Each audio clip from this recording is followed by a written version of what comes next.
ressemble. Il est le Dieu de gloire, élevé dans les cieux. Personne n'est comme lui. Personne n'est comme lui. Personne n'est comme lui. Personne n'est comme lui. Personne n'est comme lui. Personne n'est comme lui.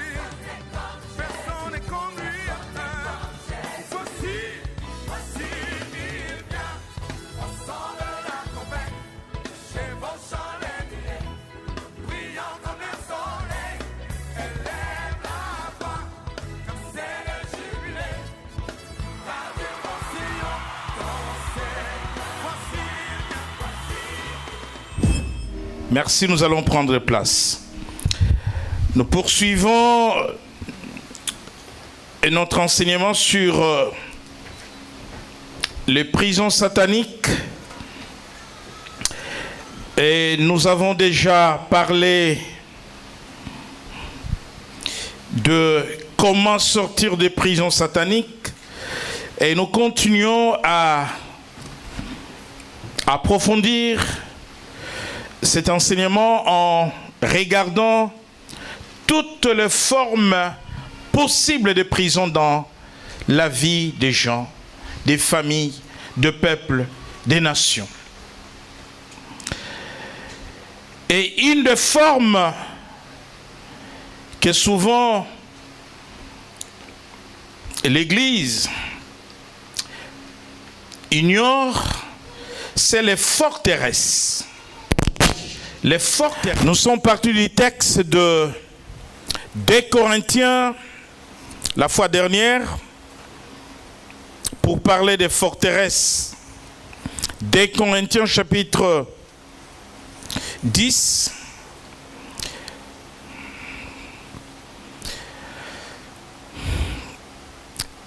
Nous pouvons encore faire la lecture. 2 Corinthiens chapitre 10, du verset 3 au verset 6. Nous lisons la parole de Dieu, 2 Corinthiens chapitre 10, du verset 3 au verset 6. Si nous marchons dans la chair, nous ne combattons pas selon la chair, car les armes avec lesquelles nous combattons ne sont pas charnelles, mais elles sont puissantes par la vertu de Dieu pour renverser des forteresses. Nous renversons les raisonnements et toute hauteur qui s'élève contre la connaissance de Dieu. Et nous amenons toute pensée captive à l'obéissance de Christ. Nous sommes prêts aussi à punir toute désobéissance lorsque votre obéissance sera complète. Parole du Seigneur. Amen. Nous renversons les raisonnements au verset 5 et toute hauteur qui s'élève contre la connaissance de Dieu, et nous amenons toute pensée captive à l'obéissance de Christ. Nous entendons par forteresse un système que l'ennemi met en place pour empêcher toute personne d'avoir accès à la connaissance de Dieu et au plan de Dieu. Vous savez, vous ne pouvez pas rentrer dans votre destinée si vous n'avez pas accès à la connaissance de Dieu. Qu'est-ce que c'est la connaissance de Dieu? C'est aussi connaître la volonté de Dieu. Vous ne pouvez pas rentrer dans votre destinée si vous n'avez pas accès à la connaissance du plan de Dieu pour votre vie.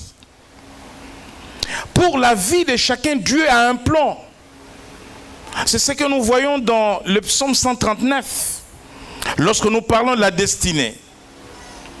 Et Satan va entraver, c'est-à-dire mettre des choses qui vont vous empêcher non seulement à avoir accès à la connaissance de Dieu, connaître Dieu, et ensuite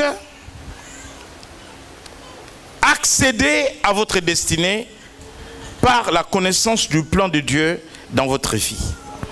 C'est pour cela que nous étions retenus par ces deux mots au verset 5, raisonnement et hauteur. Nous avons dit que le mot raisonnement nous renvoyait à toute la pensée humaine, les attitudes, les émotions, tout ce qu'une personne peut penser. Le raisonnement, la pensée. Paul était confronté aux philosophes qui amenaient des choses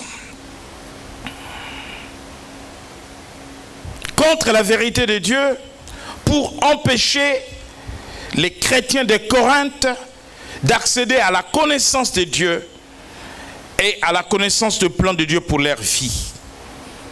Voilà pourquoi il vient dire, nous renversons les armes avec lesquelles nous combattons sont puissantes par la vertu de Dieu. Nous renversons les raisonnements, nous renversons les idées fausses, nous renversons les pensées fausses, nous renversons les philosophies fausses, nous renversons les attitudes négatives, toutes les idées qui sont contraires à la parole de Dieu.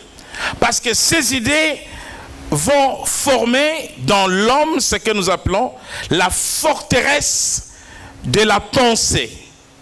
Et la somme ou l'ensemble de toutes les mauvaises pensées vont former un bloc qu'on appelle le raisonnement. Voilà pourquoi jusqu'à aujourd'hui, il est difficile de ramener certaines personnes à Christ. Parce qu'ils ont une idée de la religion, qui est la leur. Et ils sont enfermés dans cette logique, dans cette idée. C'est là une prison. Ensuite, nous avons le mot auteur. Le mot auteur, si le mot raisonnement, en grec nous avons dit logizomai, ce qui veut dire toute pensée humaine. Le mot auteur vient d'un mot grec ipsoma, qui veut dire tout ce qui est attaché au cosmos ou à l'univers. Alors ce qui est attaché au cosmos, lorsque nous allons dans Ephésiens chapitre 6, on nous parle de domination, de principauté, des esprits méchants dans le lieu céleste. Le mot auteur maintenant va nous amener dans la deuxième dimension du combat spirituel. J'ai toujours expliqué que dans ma philosophie, je dis la mienne, peut-être qu'un autre enseignant du combat spirituel a une autre philosophie du combat spirituel. Dans ma philosophie du combat spirituel, je parle des 3 niveaux du combat spirituel. Le premier niveau, au niveau de la base, les combats que nous menons contre les démons. Le deuxième niveau, au niveau occulte, là quand nous parlons des auteurs, nous allons au niveau occulte. Le combat que nous menons contre toutes les branches de l'occultisme, telles que la magie, la sorcellerie, la divination, toute branche de l'occultisme. Et au troisième niveau, alors nous avons des esprits territoriaux, où nous avons des principautés, des dominations, donc tout ce qui s'élève dans le lieu céleste. Voilà, dans ma philosophie du combat spirituel, les 3 niveaux du combat spirituel. Donc quand nous parlons des auteurs, là nous allons au niveau à la fois du combat spirituel au deuxième niveau, combat spirituel au niveau occulte, mais nous allons au niveau cosmos, c'est-à-dire dans l'univers, dans l'espace. Et donc, lorsque Daniel est confronté à ces combats spirituels pendant son jeûne de 21 jours, où l'ange Gabriel, n'est-ce pas, verra les chemins bloqués par les principautés, et qui fait appel à l'ange Michael ou Michel. Et donc, il s'agit là des auteurs dont Paul parle ici, les auteurs. Donc, lorsque vous arrivez quelque part sur un territoire où vous voulez bâtir l'église, lorsque le Seigneur dit, par exemple, tu es pierre, c'est cette pierre, je bâtirai mon église, le port de séjour de l'enfer ne prévendront jamais contre elle, le port de séjour de mort ne prévendront jamais contre elle. Donc il s'agit des auteurs, de puissances célestes qui vont s'élever contre l'église, qui vont mener une bataille contre l'église. Il ne s'agit pas du combat spirituel au niveau de la base des individus ou des démons, mais des puissances qui occupent des territoires, ce qu'on appelle les esprits territoriaux. Donc, Les forteresses sont des systèmes de pensée, des systèmes de philosophie, des endroits établis par Satan pour entraver aux hommes la connaissance de Dieu. Et non seulement la connaissance de Dieu, mais la connaissance du plan de Dieu pour leur vie. Dieu a un plan pour les humains, Dieu a un plan pour les familles, Dieu a un plan pour les nations. Et lorsque les gens n'ont pas accédé à cette connaissance-là, ils ne peuvent pas rentrer dans leur destinée. Lorsqu'une nation n'a pas accédé au plan de Dieu, chaque nation, Dieu connaît les nations. Dieu a donné les terres aux hommes. Et il a amené dans la destinée. Il y a la destinée de l'homme, il y a la destinée de peuple, il y a la destinée de famille, il y a la destinée de nations. Il y a une destinée individuelle pour chacun. Mais il y a des destinées familiales, des destinées de famille. Voilà pourquoi dans certains milieux, on va vous parler de famille. Et il y a la destinée des nations. Et donc, au niveau des auteurs, nous avons ces combats-là. Donc les forteresses, nous les avons définies et nous avons essayé de parler du raisonnement ou de forteresses de la pensée. Et ce soir, nous voulons parler des forteresses de l'iniquité ou les forteresses d'iniquité. Les forteresses d'iniquité. Lorsque nous lisons dans Exode chapitre 20,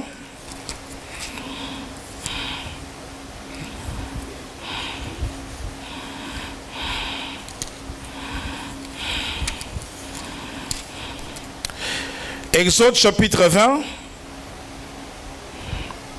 nous lisons le verset 5. Nous lisons la parole de Dieu, Exode chapitre 20, verset 5. Tu ne te prosterneras point devant elles, et tu ne les serviras point, car moi, l'Éternel, ton Dieu, je suis un Dieu jaloux, qui punit l'iniquité des pères sur les enfants, jusqu'à la 3e et la 4e génération de ceux qui me haïssent. Merci. Qui punit l'iniquité de père sur les enfants jusqu'à la 4e génération. Mais Dieu commence au verset 4 par dire: tu ne te feras point d'image taillée, ni de représentation quelconque de choses qui sont en haut dans les cieux, qui sont en bas sur la terre, qui sont dans les eaux, plus bas que la terre. Au verset 5, tu ne te prosterneras point devant elle. Donc les deux passages-là vont ensemble. Le péché d'iniquité de peuple, le péché d'iniquité des nations, le péché d'iniquité des familles, le péché d'iniquité des humains, des individus, ce sont des péchés qui découlent, retenez bien cela, de l'idolâtrie pratiquée par les ascendants, le parent, le grand-parent, les arrière-grands-parents. Dieu appelle cela l'iniquité. Or, il n'y a pas d'idolâtrie. Il n'y a pas de pratique d'idolâtrie. L'idolâtrie, c'est une religion. Et dans la pratique de chaque religion, il y a des rituels. Et parce qu'il y a des rituels, il y a des divinités. Et parce qu'il y a des divinités, il y a des cultes. Et parce qu'il y a des cultes, il y a des autels. Et parce qu'il y a des autels, il y a des sacrifices. Et parce qu'il y a des sacrifices, il y a des alliances.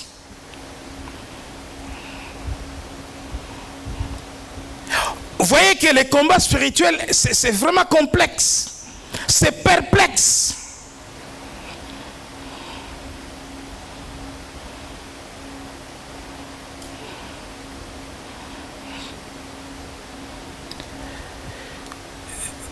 je pose la question à ceux qui redoutent de ces choses-là.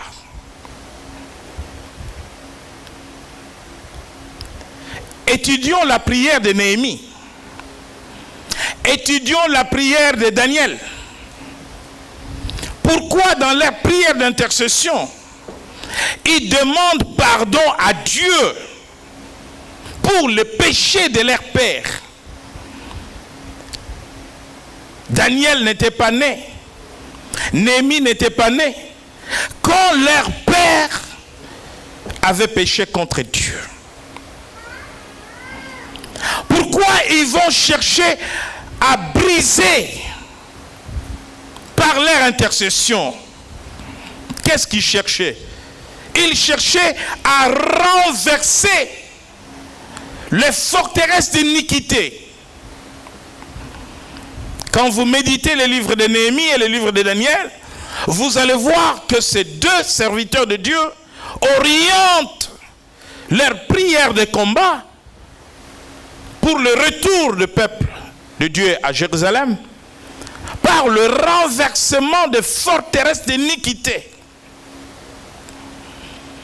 Et donc, ces deux passages, les versets 4 et 5, vont ensemble.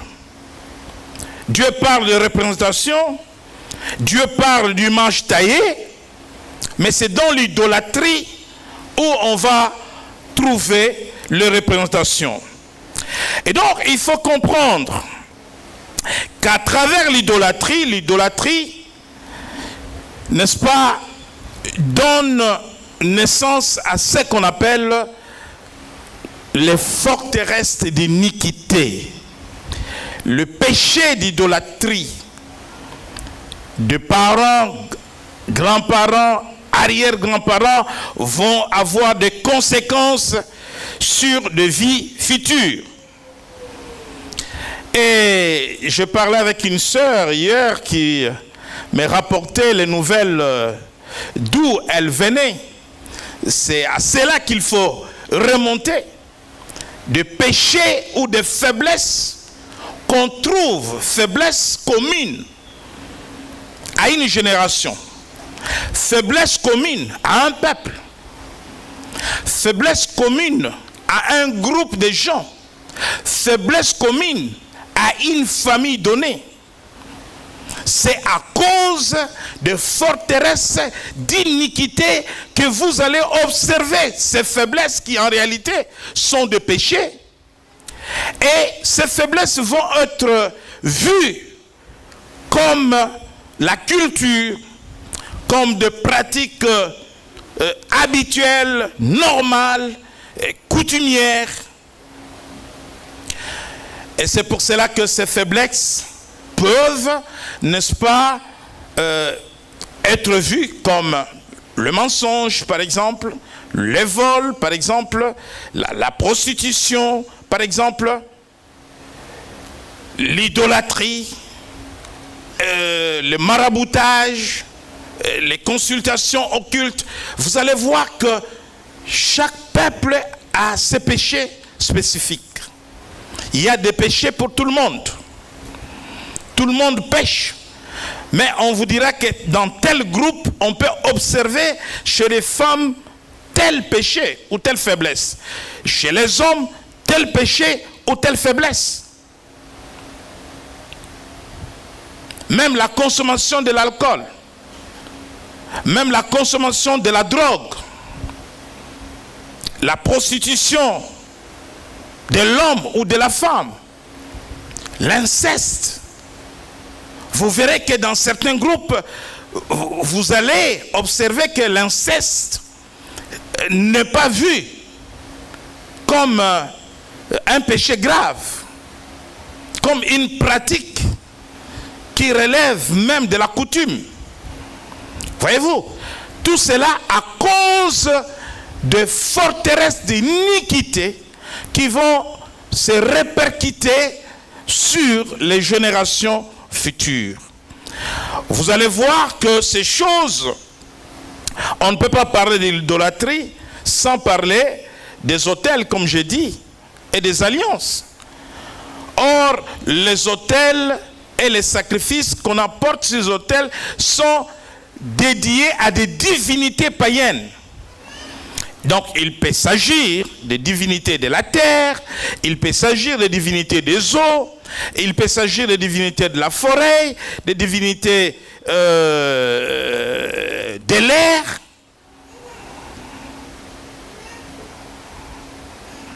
Telles que la foudre. C'est une divinité vénérée, une divinité de l'air.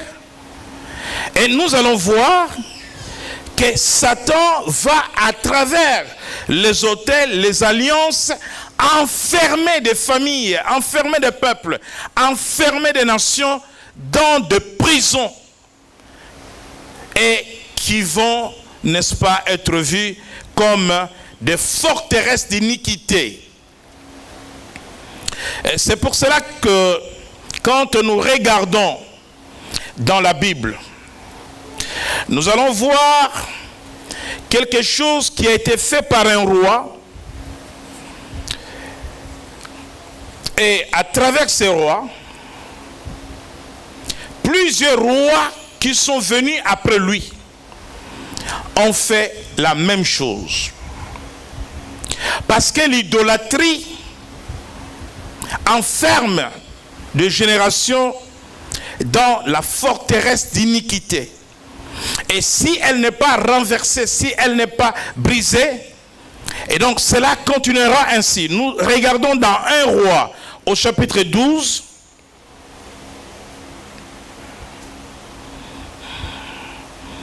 Dans 1 Roi au chapitre 12.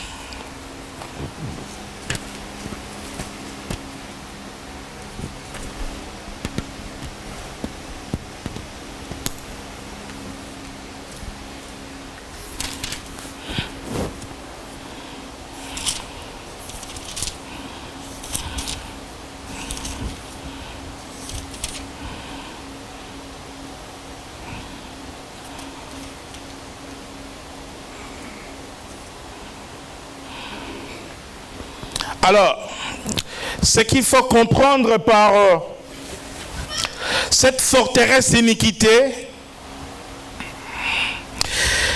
qu'il s'agisse de nations, de peuples, de familles, des individus, vous devez savoir que dans chaque groupe des hommes ou dans chaque groupe d'individus, il y a toujours un ancêtre. Même pour les nations, il y a des ancêtres. Même pour les villages, il y a des ancêtres. Même pour les familles, il y a des ancêtres. Je sais que tu ne connais pas peut-être ton ancêtre, mais tu as un ancêtre. Qu'il ait servi Dieu ou pas, mais il a existé. Et chaque ancêtre est le bâtisseur de son clan ou de sa famille, comme le bâtisseur des nations.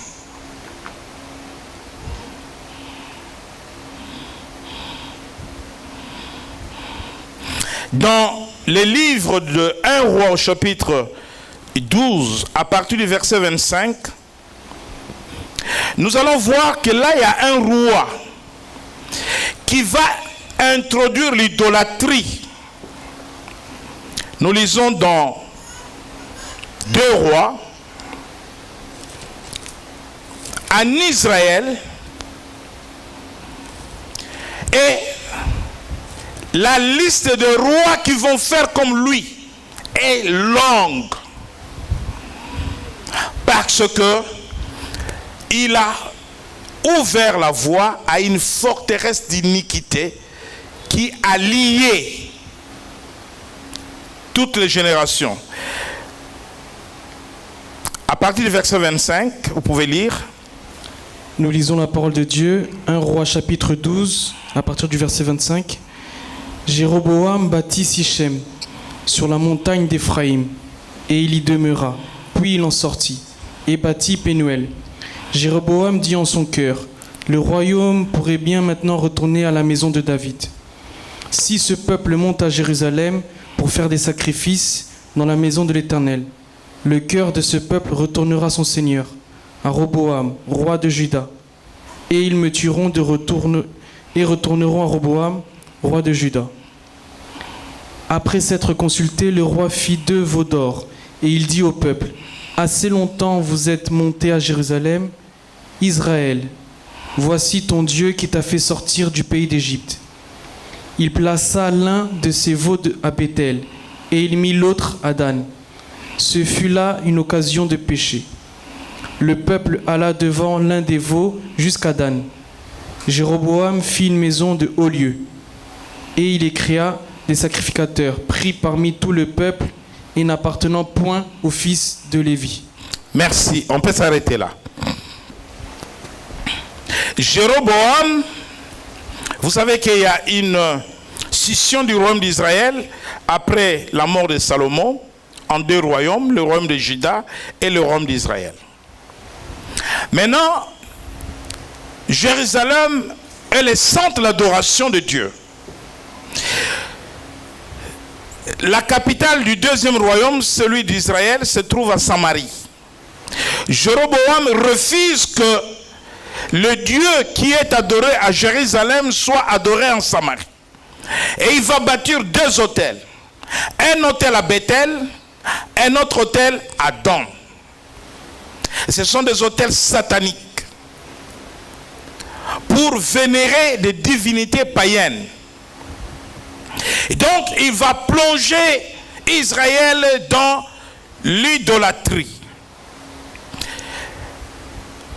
La première conséquence de cette idolâtrie, c'est que la Syrie viendra assiéger la Samarie et ils vont déporter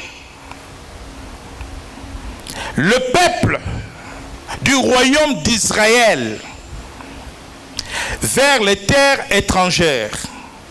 Alors, pour votre mémoire, ils ont été déportés vers la Syrie et il s'agit là de 10 tribus sur les 12 tribus d'Israël. 2, Juda et Benjamin sont restés à Jérusalem. On ne comptait pas beaucoup la tribu de Benjamin parce qu'elle était minoritaire par rapport à la tribu de Juda. Voilà pourquoi on parle de la tribu de Juda. Et les 10 autres tribus restaient à Samarie sous les règne de Jéroboam, introduits dans l'idolâtrie, connaîtront plus tard la déportation vers la Syrie. La Bible nous donne des indications. Certains vont être déportés vers l'Irak actuel, d'autres vers l'Afghanistan, la région du Pakistan et tout. Nous avons des indications de la parole de Dieu. Mais il faut comprendre que la conséquence de cette idolâtrie, la conséquence du péché d'iniquité a amené le peuple à être déporté. La première déportation avant même la déportation de Jérusalem de Nabuchodonosor. Maintenant, ce que vous allez voir, c'est que après Jéroboam, lisons le chapitre 15 de 1 roi, chapitre 15, versets 25 et 26. Rapidement, on n'a pas beaucoup de temps. 1 roi chapitre 15 du verset 25 au verset 26, je lis la parole au Seigneur Jésus-Christ. Nadab, fils de Jéroboam, régna sur Israël la seconde année d'Assa, roi de Juda. Il régna 2 ans sur Israël. Il fit ce qui est mal aux yeux de l'Éternel, et il marcha dans la voie de son père, se livrant au péché que son père avait fait commettre à Israël. Merci. Pourquoi il n'a pas changé la situation? Pourquoi il a fait comme son père? Parce qu'il était lui aussi prisonnier comme son père. Parce qu'il était lui aussi dans les liens d'iniquité comme son père. Après Jéroboam, qui est venu? Nadab. Maintenant, lisons le verset 33 du chapitre 15 toujours. Nous lisons la parole de Dieu, 1 Roi 15, verset 33. La 3e année d'Assa, roi de Juda, Baécha, fils d'Aja, régna sur tout Israël, à Tirsta. Il régna 24 ans. Il fit ce qui est mal aux yeux de l'Éternel, et il marcha dans la voie de Jéroboam, se livrant au péché que Jéroboam avait fait commettre à Israël. Amen. Le deuxième roi, il fait comme qui? Comme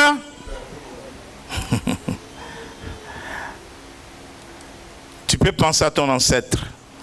Nous continuons. 1 Roi 16, versets 16 à 19. Tu peux rester debout. 16, 19. Nous lisons la parole de Dieu, 1 Roi 16, du verset 16 au verset 19. Et le peuple qui campait a pris cette nouvelle. Zimri a conspiré, et même il a tué le roi.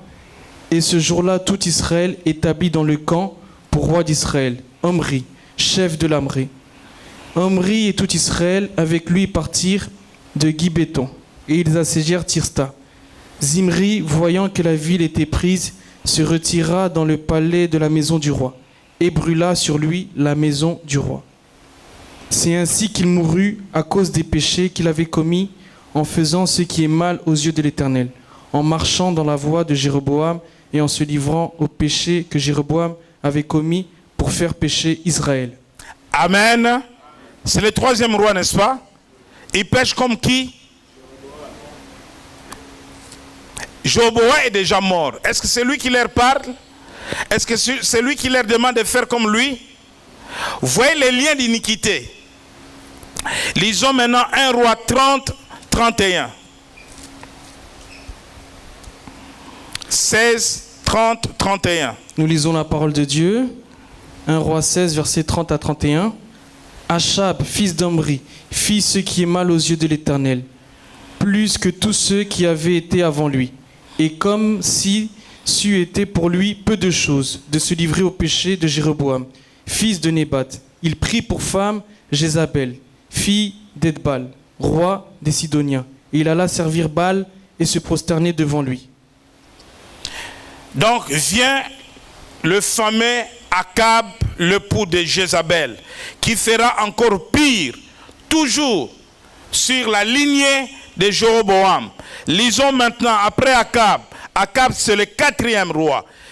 1 Roi 22, 52 à 53. Nous lisons la parole de Dieu, 1 Roi 22, du verset 52 au verset 53. Ajazia, fils d'Achab, régna sur Israël, à Samarie, la 17e année de Josaphat, roi de Juda. Il régna 2 ans sur Israël. Il fit ce qui est mal aux yeux de l'Éternel, et il marcha dans la voie de son père et dans la voie de sa mère, et dans la voie de Jéroboam, fils de Nébat, qui avait fait pécher Israël. Dans la voie de qui? Jéroboam. L'ancêtre Jéroboam revient. C'est le 5e roi. Lisons 2 Rois, verset 3, chapitre 3, verset 1 à 3. Nous lisons la parole de Dieu, 2 Rois, du chapitre 3, du verset 1er au verset 3. Joram, fils d'Achab, régna sur Israël à Samarie, la 18e année de Josaphat, roi de Juda. Il régna 12 ans. Il fit ce qui est mal aux yeux de l'Éternel. Non pas toutefois comme son père et sa mère, il renversa les statues de Baal que son père avait faites. Mais il se livra au péché de Jéroboam, fils de Nébat, qui avait fait pécher Israël, et il n'en se détourna point.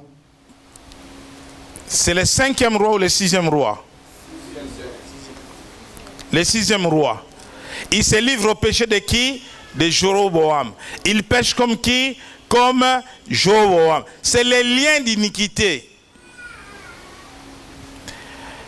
Lisons 2 Rois 10, 28 à 29. Nous lisons la parole de Dieu, 2 Rois 10, du verset 28 au verset 29. Jéhu extermina Baal du milieu d'Israël. Mais il ne se détourna point des péchés de Jéroboam, fils de Nébat, qui avait fait pécher Israël. Il n'abandonna point les veaux d'or qui étaient à Bethel et à Dan. Merci. Reste debout. Vous voyez qu'il y a un roi qui arrive, qui essaie de combattre le mal, mais qui finit dans le péché de Jéroboam. Est-ce que vous voyez cela? Par exemple, lui, qu'est-ce qu'il fait? Il combat Baal. Ils tirèrent dehors le statut de la maison de Baal et le brûlèrent. Ils renversèrent la statue de Baal. Ils renversèrent aussi la maison de Baal. Et ils en firent un couac qui a subsisté jusqu'à ce jour. Jéhu extermina Baal du milieu d'Israël. Vous voyez cela? Il a fait quand même quelque chose de bien. Mais le mal va tout effacer. Mais il ne s'en passe pas du péché de Jéroboam à cause du lien d'iniquité, la forteresse d'iniquité. C'est là.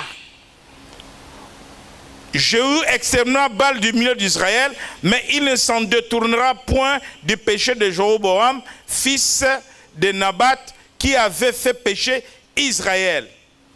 Il n'abandonna point le veau d'or qui était à Bethel et à Dan. Qui avait laissé ça? Les deux autels dont nous avons parlé au début. C'est Jéroboam. Vous voyez cela? C'est pour cela que vous voyez des gens avec beaucoup de faiblesses. Ils prient Dieu, mais ils sont impudiques. Ils prient Dieu, mais ils sont menteurs. Ils prient Dieu, mais chez eux, c'est l'alcool. Ils prient Dieu, mais chez eux, c'est telle faiblesse, c'est tel péché. Ils sont chrétiens, mais ça, ils n'arrivent pas. À cause du lien d'iniquité. Ce n'est pas fini. La liste de tous ces rois, elle est longue. Allons maintenant, nous étions sur Jéhu. Allons dans 2 Rois 13, verset 10. 13, 10. Nous lisons la parole de Dieu, 2 Rois 13, verset 10. La 37e année de Joas, roi de Juda, Joas, fils de Joasas, régna sur Israël à Samarie. Il régna 16 ans. Il fit ce qui est mal aux yeux de l'Éternel. Il ne se détourna d'aucun des péchés de Jéroboam, fils de Nébat, qui avait fait pécher Israël, et il s'y livra comme lui. Le reste des actions de Joas, tout ce qu'il a fait, ses exploits et la guerre qu'il eut avec Amathia. Merci.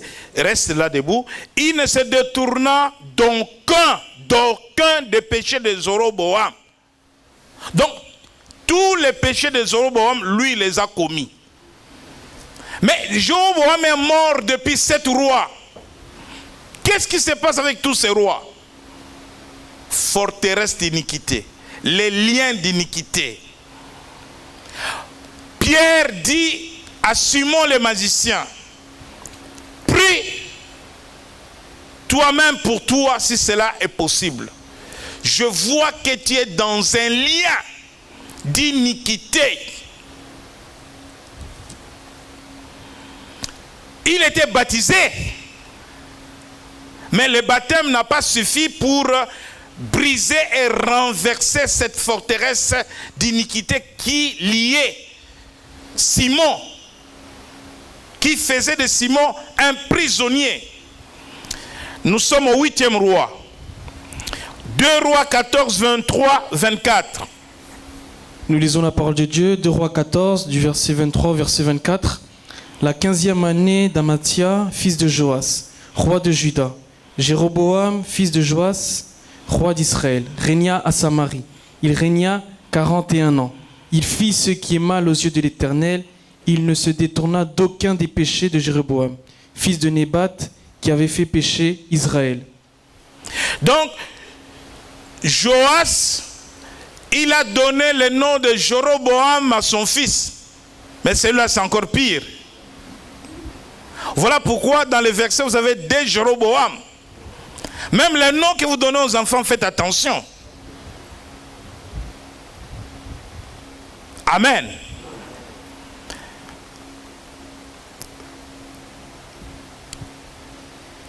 2 Rois 15, 8, 9. Nous lisons la parole de Dieu, 2 Rois 15, du verset 8 au verset 9. La 38e année d'Azaria, roi de Juda, Zacharie, fils de Jéroboam, régna sur Israël à Samarie. Il régna 6 mois. Il fit ce qui est mal aux yeux de l'Éternel.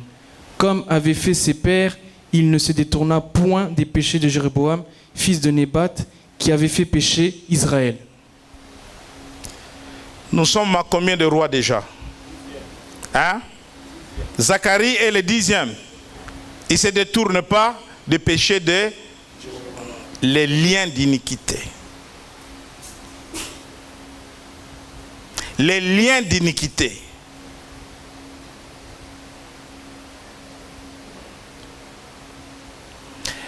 Lisons après Zacharie 2 Rois 15, 17 à 18. Nous lisons la parole de Dieu, 2 Rois 15, du verset 17 au verset 18. La 39e année d'Azaria, roi de Juda, Méanem, fils de Gadi, régna sur Israël. Il régna 10 ans à Samarie. Il fit ce qui est mal aux yeux de l'Éternel. Il ne se détourna point tant qu'il vécut des péchés de Jéroboam, fils de Nébat, qui avait fait pécher Israël. Mais Naëm ne se détourna point du péché de Jéroboam. C'est le 12e, hein? 11e. Lisons 2 Rois 15, 23, 24. Nous lisons la parole de Dieu du verset 23, verset 24, chapitre 15. La 50e année d'Azaria, roi de Juda, Pékachia, fils de Méanem, régna sur Israël à Samarie. Il régna 2 ans. Il fit ce qui est mal aux yeux de l'Éternel.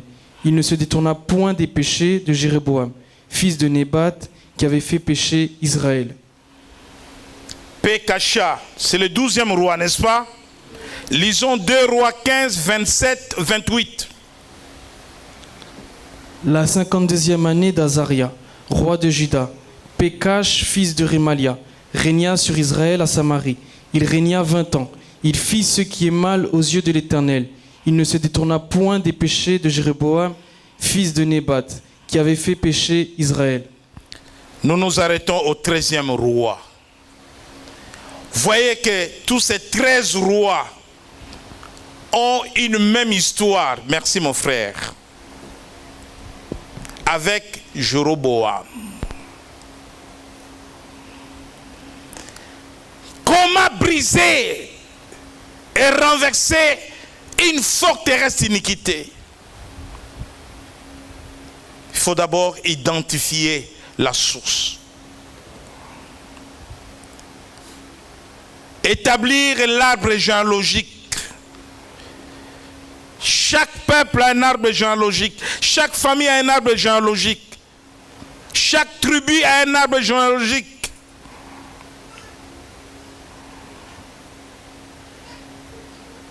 Chaque peuple a un ancêtre. Chaque ethnie a un ancêtre. Chaque clan a un ancêtre. Les Balouba ont un ancêtre. Si tu es Moulouba, tu es un ancêtre.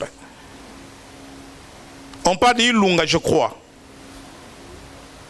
Qu'est-ce qu'il a fait? Qu'est-ce qu'il a dit? Qui il a adoré?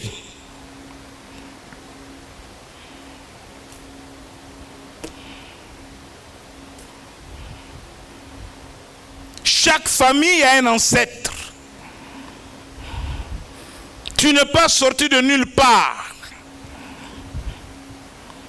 Par la révélation de Dieu, tu peux arriver à renverser une forteresse d'iniquité qui pèse négativement sur ta vie, sur ta maison, sur tes enfants. Cela est possible par la puissance de la prière. Parce que Paul dit, les armes avec lesquelles nous combattons sont puissantes par la vertu de Dieu.